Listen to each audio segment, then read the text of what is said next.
Bien, alors on va commencer cette dernière séance. François Michel, je vais appeler Benjamin Travers de Tours, qui va nous parler du développement d'outils diagnostiques optiques en endourologie, études Aralub et études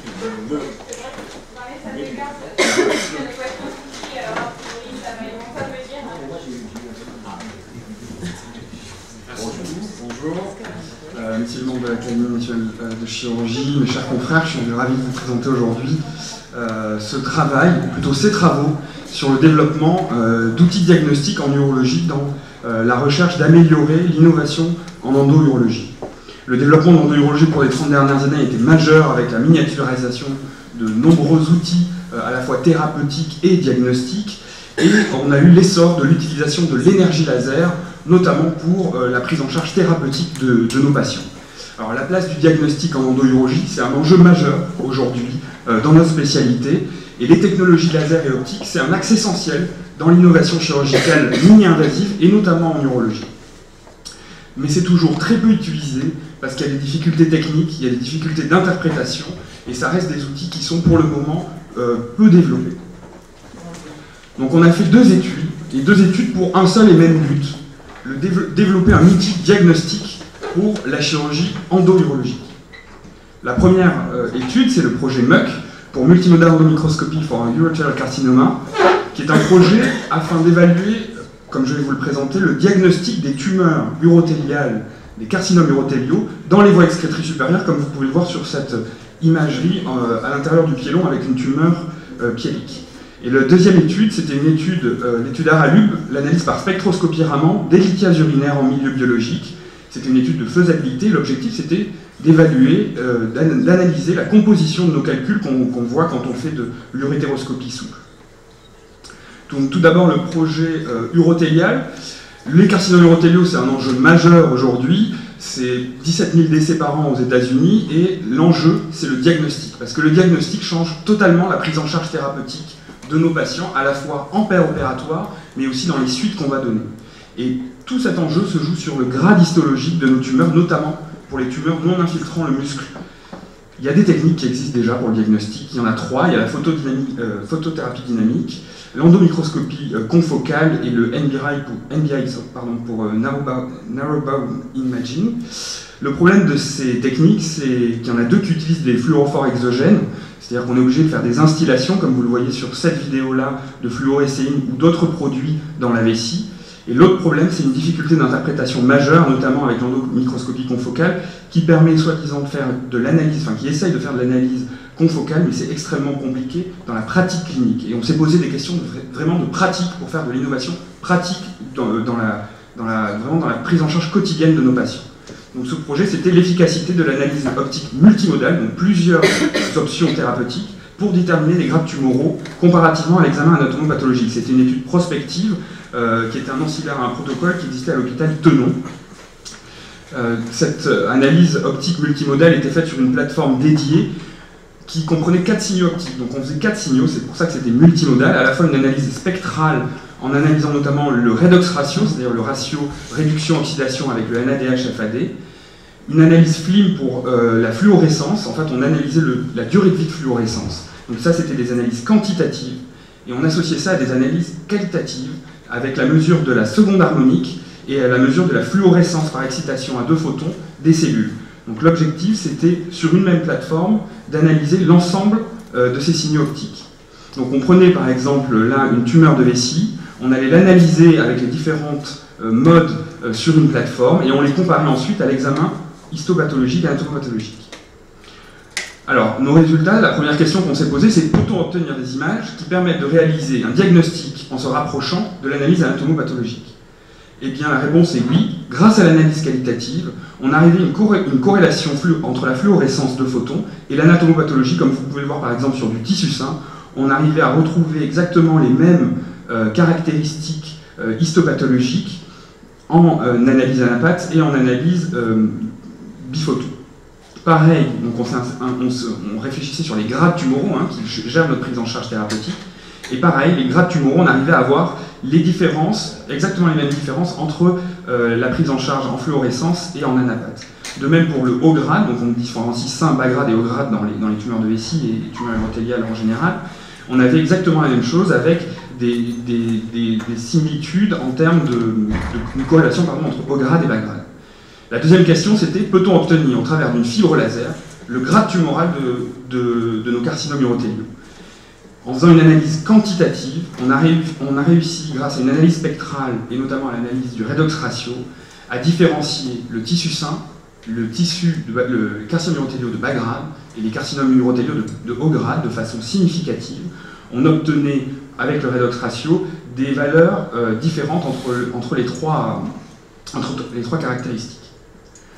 Ensuite, on faisait une analyse quantitative avec la fluorescence, donc on utilise simplement la fluorescence cellulaire et l'analyse de la durée de vie de cette fluorescence. Et de la même façon, on avait des différences significatives entre le haut grade et le bas grade, le tissu sain et le haut grade, et le tissu sain et le bas grade. Donc on arrivait vraiment à différencier chaque grade de carcinome urothéliaux, quelle que soit sa provenance, haut appareil ou la vessie.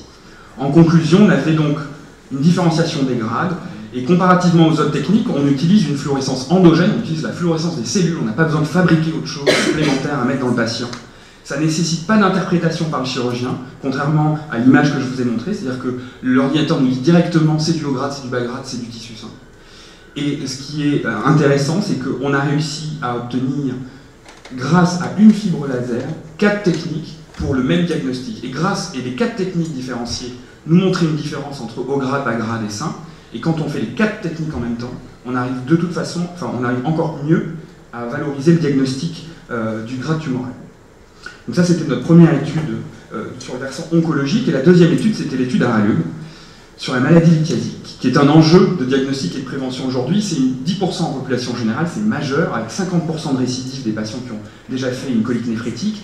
Et c'est une prise en charge globale dont le pilier est l'analyse morpho-constitutionnelle, à la fois par une spectrophotométrie infrarouge et une analyse morphologique. Le problème, c'est qu'aujourd'hui, il y a un manque de disponibilité, un manque de temps des chirurgiens, et on a du mal à faire ces diagnostics-là dans le suivi de nos patients.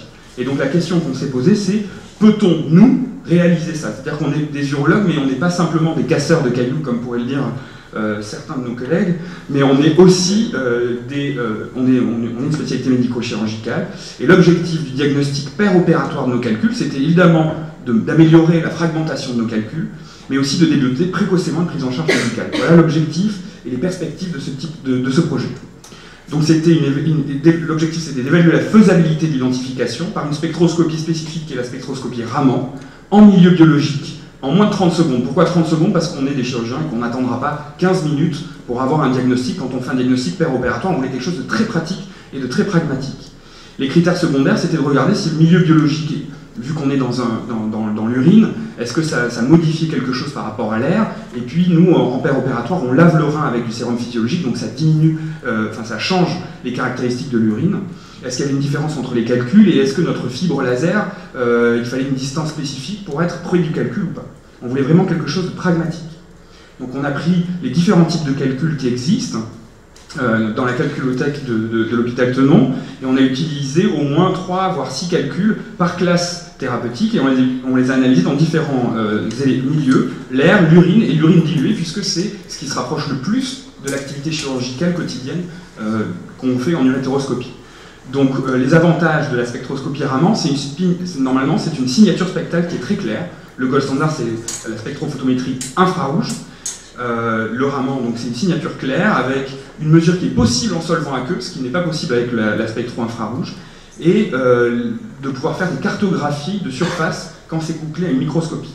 Donc au départ, on est parti, on a fait l'analyse sur un microscope, sur une plateforme dédiée, et on a analysé les différents calculs en choisissant une longueur d'onde bien spécifique qu'on a réfléchi avant. On a essayé plusieurs types de longueurs d'onde, et on a décidé de prendre la longueur d'onde de 785 nanomètres, comparativement à un spectro Raman qui existe déjà à 1064 nanomètres, mais qui ne permet pas d'analyse en milieu biologique. Donc les résultats, la première chose qu'on a fait, c'est qu'on a créé une bibliothèque spectrale.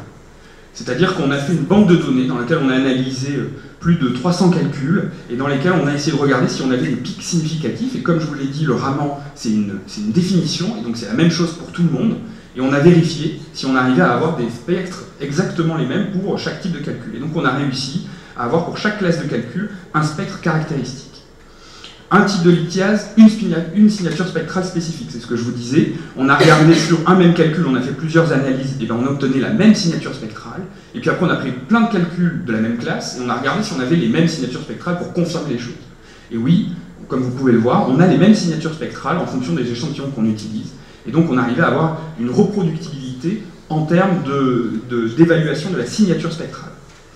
La deuxième chose, c'était une application beaucoup plus pratique, la faisabilité en milieu biologique, donc pour notre prise en charge en paire opératoire. Donc on a regardé dans les différents milieux l'air, l'urine pure et l'urine diluée. Et on arrivait à obtenir les mêmes pics, avec des intensités diminuées en fonction de la concentration urinaire. En moins de 10 secondes, on obtenait les mêmes pics pour un calcul donné, en sachant qu'on avait effectivement une intensité qui était moins forte dans l'urine pure, mais c'est pas finalement ça nous arrange, puisque nous on dilue l'urine pendant l'intervention, donc on arrivait à avoir quelque chose d'assez pratique pour la suite.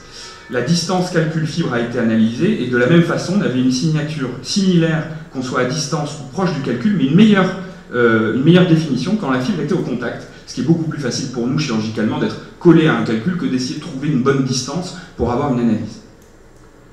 Et donc on a mis au point un dispositif fibré, tout d'abord expérimental avec des fibres qu'on envoyait sur un microscope pour obtenir les signatures spectrales. Et effectivement, quand on faisait en microscopie standard ou avec le dispositif fibré, on obtenait les mêmes pics en fonction des classes de calcul. Et ensuite on a développé une fibre unique avec un spectroscope portable pour mettre au bloc opératoire. Et dans cette fibre, il y a à la fois des fibres excitatrices et des fibres réceptrices qui nous permettaient d'obtenir les mêmes signaux et les mêmes spectres pour chaque calcul.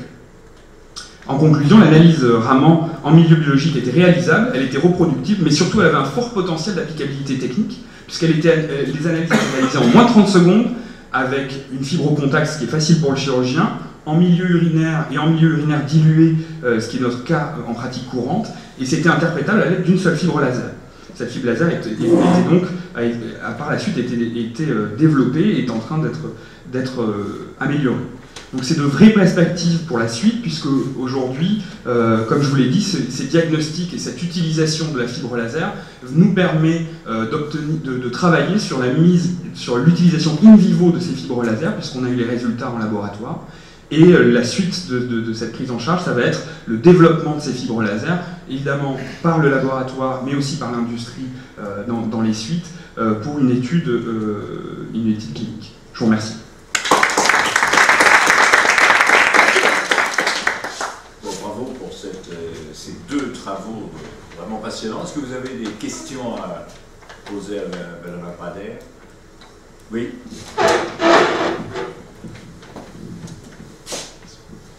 Merci beaucoup, félicitations pour cette présentation et on a beaucoup apprécié le côté pratique, pragmatique, utilisable au bloc opératoire, c'est quelque chose de très important.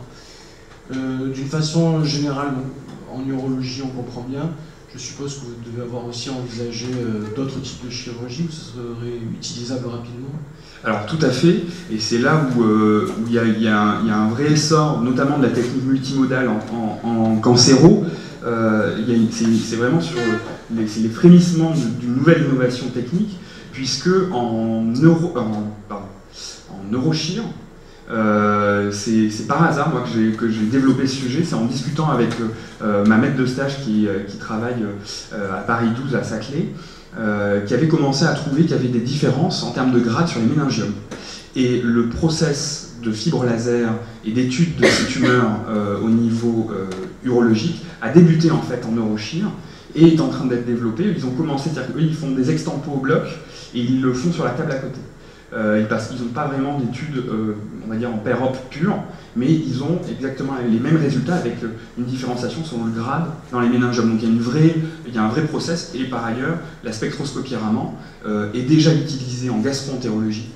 Il y a quelques centres qui font ça, qui font des analyses notamment pour les ulcères et les tumeurs de l'œsophage et de l'estomac avec la spectroscopie Raman. Le seul problème par rapport à la spectroscopie Raman, sans rentrer dans les détails, c'est qu'il y a beaucoup plus de fluorescence, c'est beaucoup plus fin comme réglage technique, et on trouve que ça a moins d'intérêt pour nous, en tout cas en cancéro.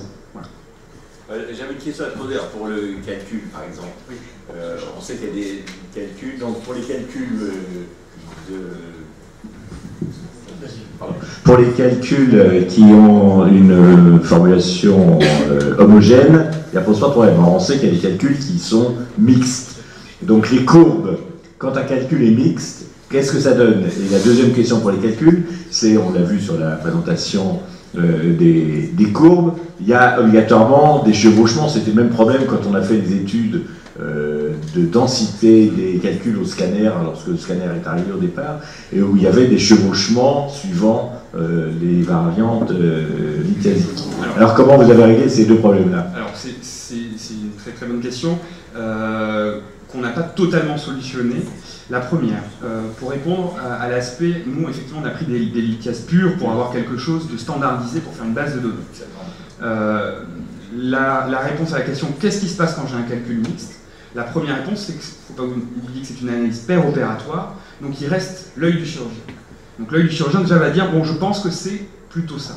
Et avec la fibre laser, on va vraiment cibler un endroit très petit au niveau du calcul, et donc on peut se mettre, comme quand on fait une section d'un calcul, je pense que j'en ai peut-être sur l'imagerie, non, j'ai pas de section. Mais on a plusieurs strates et on peut essayer de se mettre sur différentes strates pour vérifier si on a la même chose. Ça c'est pour la première question. Et la deuxième. Pour le chevauchement, on a. Alors je ne l'ai pas mis là, mais je l'avais dans mon mémoire, mais on a essayé justement de référer 3 pics caractéristiques maximum par calcul qui ne se chevauchaient pas.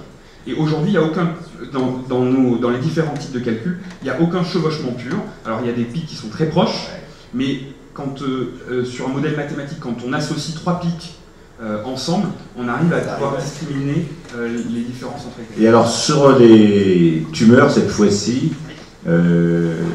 est-ce que, parce qu'on a vu ici à l'Académie de chirurgie, il y a eu une publication il y a 3-4 mois pour les tumeurs rectales par voie endoscopique, où on nous a montré des méthodes qui permettaient même d'aller jusqu'au niveau cellulaire pour faire des diagnostics et ensuite de référer ça à des bases de données qui permettent quasiment que l'ordinateur dise c'est tel type ou tel grade, etc. Donc, entre les images qui sont les photographies qui ressemblent en effet à la pâte, et puis les notions qui sont plus quantitatives, qu'est-ce qui... Alors, justement comment tu envisages ça? C'est ce qu'on est en train de faire actuellement. On développe le projet de deux façons. Enfin, sur on va dire, deux options différentes. La première, c'est qu'on continue la base de données. On rentre des patients, on continue de faire les analyses pour obtenir un maximum et avoir vraiment une grosse database pour et en se basant notamment sur les vessie qui sont plus fréquentes que l'OX7 et exactement. Supérieur. Mais comme l'aspect cellulaire reste le même en termes de différence architecturale et de fluorescence des cellules entre les tumeurs des voies excrétrices supérieures et les carcinomes urothéliaux de vessie, on n'a pas de problème de ce niveau-là. Donc on fait une base de données, on continue à récupérer des biopsies, on les rentre, on les analyse sur notre plateforme et elles sont incrémentées dans la base de données pour faire du big data finalement et pour après avoir ça. Et en parallèle, là on est en train de travailler avec notre bloc opératoire pour faire rentrer la fibre au bloc opératoire et commencer à tester la fibre in vivo et voir si on est gêné par d'autres problèmes qu'on n'aurait pas imaginés, comme par exemple il y avait eu un seul travail qui a été fait dans la littérature sur ça, et eux ils avaient eu le problème que pendant la circulation sanguine, alors c'était une étude qui avait 8 ans, la circulation sanguine modifiait la fluorescence des cellules, et ils avaient des différences. Aujourd'hui, nous, notre but, c'est qu'on continue la base de données, et en parallèle, on voit si on essaye de mettre la fibre au bloc opératoire, et vous savez. Et puis peut-être, suivant le degré des réplétions vésicales, la circulation sanguine change aussi au niveau des tumeurs. Exactement. En tout cas, bravo. Est-ce qu'on peut appliquer ça à la jonction tumeur-sein et dire à la marge? Est-ce qu'on peut déterminer où sont les marges? Exactement. Alors, on pourra le faire, nous, dans la chirurgie urologique, ça n'a pas vraiment d'impact parce qu'on fait pas trop, on regarde pas trop ça, en tout cas dans le carcinome urothélial. Mais par exemple en neurochir, c'est dans cette applicabilité-là qu'ils le font, c'est-à-dire qu'ils font le tour de leur marge de résection en paire opératoire. L'objectif c'est ça, avec un stylet, et de vérifier s'ils ont encore des cellules tumorales ou pas. C'est transposable au froid en laparoscopie par exemple, parce que ça c'est vraiment... L'objectif c'est, alors nous en urologie on va peut-être le faire sur la prostate pour vérifier les marges de résection au niveau prostatique, mais ça pourrait être fait sur le foie, sur le poumon... Sur le rein on pourrait le faire. Et sur le rein, évidemment. Sur les néphrectomies partielles, exactement. C'est la mort de l'extemporané. Alors c'est peut-être la mort de l'extemporané, ça ferait très plaisir à mon anapathe avec qui on a travaillé, qui est le professeur Eva Compérat-Tenon, qui dit que l'examen extemporané ne sert à rien. Mais oui, je pense que ça pourra en tout cas nous aider. Enfin, on aura un objectif, on aura une raison de dire que ça sert à rien. Voilà. Et qu'entre 30 secondes et 1h30 de résultat, il y a une différence importante. En tout cas, bravo, c'est passionnant.